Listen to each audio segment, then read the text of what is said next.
मेरे आराध्य गुरु के चरणों में दीवान नमोस्तु। महाराज जी, आचार्य श्री की समाधि के पश्चात हम लोग जो पूजा करते हैं तो उसी प्रकार से पूजा करें या कोई बदलाव लाएं? कोई बदलाव लाने की जरूरत नहीं। गुरु महाराज तो गुरु महाराज होते हैं, उनके उपकारों को अतीत मत बनाओ। ये राजनेताओं की नहीं है कि जब अटल बिहारी का राज्य था तो सारे हाईवे पे अटल बिहारी की फोटो लगे थे, और जैसे चुनाव हुआ और दूसरी पार्टी आई, सारे बोर्ड रात भर में गायब हो गए। ऐसे गुरु के पोस्टर गायब मत करो रे। कोई भी हो, आचार्य का परिवर्तन होता है, गुरु का परिवर्तन नहीं होता है।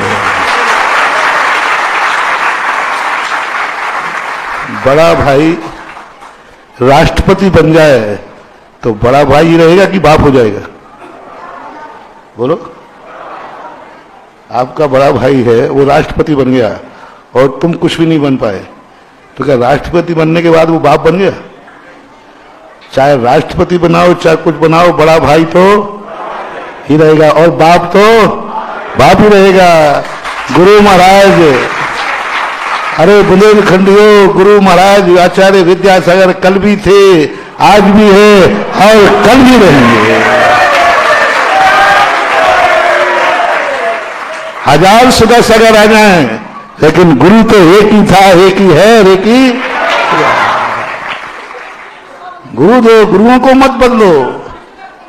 ये अटल बिहारी राजनीति के पोस्टर नहीं है कि पार्टी बदल गई तो गुरु बदल गया। ऐसे बाप नहीं बदल सकता, ऐसे गुरु भी नहीं बदल सकता। गुरु एक ही होता है। और बुंदेलखंड पर जो पूज्य गुरुदेव के उपकार हैं, गुरु कौन होता है? मुनि वह होता है जो 28 मूल गुण के पालन करता है।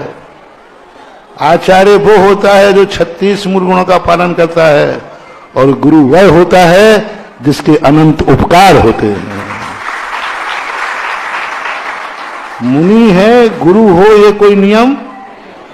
मुनि है, नमो लोए, हाँ उसमें कोई संदेह नहीं है, वो मुनि है, निर्दोष चर्या पालन कर रहा है, पक्का है, वो मुनि है, साधु है। लेकिन गुरु हो, ये कोई नियम? आचार्य है, 36 मूल गुण का पालन कर रहा है, लेकिन वो गुरु हो, ऐसा कोई नियम नहीं है। गुरु वह है जिसके उपकार हों, जिसने अनंत उपकार किए हों, जिनके उपकारों से अपना जीवन भरा पड़ा हो, वह गुरु महाराज कहलाते हैं। तो बोलो बुंदेलखंडियों, तुम्हारे ऊपर किस गुरु का उपकार है? बस तो आचार्य विद्यासागर हमारे बीच से चले गए, हमारा गुरु आज भी है, क्योंकि उनके उपकार आज भी है। उनके उपकार आज हैं कि नहीं हैं? उन उपकारों में अपन जी रहे कि नहीं? इसलिए गुरु पिता मरने के बाद भी बलदियत, मुझे पता नहीं धमोई में बदल देते हो, पिताजी के मरने के बाद बलदियत बदल जाती है? अध्यक्ष जी है, भारत में कहीं नहीं बदल। अध्यक्ष से पूछा कि सबकी मान लूंगा। बोलो, अपने यहाँ संसार में पिताजी के मरने के बाद, नहीं माइक नहीं देना, बलदियत बदल जाती है कि वही रहती है? हैं? हाँ बस। बाप की बलदियत कभी नहीं बदलना, गुरु की बलदियत कभी नहीं बदलना। और गुरु कौन है? जो हमारे ऊपर उपकार करता है, कर रहा है, करता रहेगा। उपकार किसने किया? एक थोड़ा भी उपकार यदि किसी का हमारे ऊपर है तो वह हमारी गुरु की संज्ञा को प्राप्त हो जाता है। गुरु पूर्णिमा पर विगत वर्ष मैंने बोला था, साधु बनना साधु के हाथ में है और गुरु बनना शिष्य के हाथ में है। साधु तो हम स्वयं बन जाएंगे, लेकिन गुरु कौन बनाएगा? शिष्य, वो गुरु बनाएगा। हम साधु तो बन जाएंगे, लेकिन गुरु वो बनाएगा जिसके ऊपर उपकार हुआ है। वो जानेगा कि इनका हमारे ऊपर उपकार है, इसलिए यह मेरे गुरु हैं। आज उनको उसी प्रकार जीवित रखो जैसे कल वो जीवित थे। और आचार्य महाराज की बराबरी ना तो कोई ले पाया है और ना कोई ले पाएगा। वो तो एक 2000 वर्ष में, आचार्य जी का पुण्य नहीं कह रहा हूं, आचार्य जी का तो वो पुण्य से बहुत ऊपर थे। आचार्य जी जैसे महाराज मिलना अपन सबका पुण्य था। आचार्य जी इतने अच्छे गुरु मिले, ये आचार्य जी का पुण्य नहीं है? बोलो ना,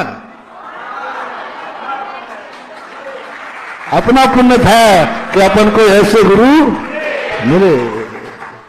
बहुत बड़ा उपकार महानुभाव, उनका दायरा, उनका स्थान कोई नहीं ले सकता। उनकी बराबरियों को कोई ग्रहण नहीं कर सकता। 50 साल की उम्र का जो तकाजा उनका इस भारत देश पर है, बुंदेलखंड पर है, और तुम्हारे ऊपर है कि नहीं पता नहीं, हमारे ऊपर तो है। हम आज जो तुम्हारे सामने बैठे हैं, ये मेरी देन नहीं है, ये हाँ, तो अपने पूज्य गुरुदेव, उनकी बराबरी कभी किसी से नहीं करना, कोई हो भी नहीं सकता। आचार्य बदल सकते हैं, बदलते रहे हैं, बदलते रहेंगे, लेकिन गुरु चित एक, वो गुरु आज भी हैं। उनकी पूजा वैसे ही करो जैसे उनके सामने करते थे।